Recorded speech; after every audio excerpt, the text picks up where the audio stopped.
Now, this is an interesting question because the Keynesians have always believed the right thing to do is to have the government borrow money and spend it. But then the question is, well, why not let the public have that money and spend it? So borrow the money, fine, but then reduce taxes by that amount so that the consumer has more money to spend.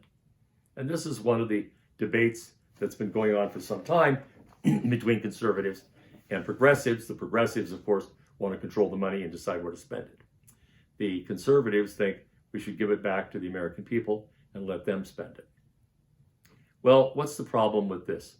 The pro, of course, is, hey, look, who knows better how to spend the money than the consumers? If we give them the money, they can spend it, and it'll be spent all over the economy rather than in one place like Boeing for jets. And then the increase in the spending will end up in increases in taxes at the lower rate. And so it'll end up having an economy that's bigger economy spends more on taxes. The con to this approach is that we know consumption is sticky. So if you decrease taxes initially in the short run, what will happen? Consumers will use the extra money to pay down credit cards, to pay off debts, or to put the money in the bank, or to invest in something.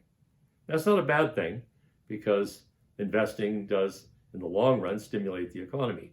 But lowering taxes is not going to stimulate the economy in the short run.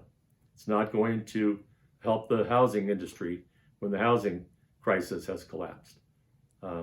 So the con is that in this case, you're not going to get an immediate result by lowering taxes. Also, it takes time to lower taxes. You might wait for Congress to change the laws, then the laws get changed.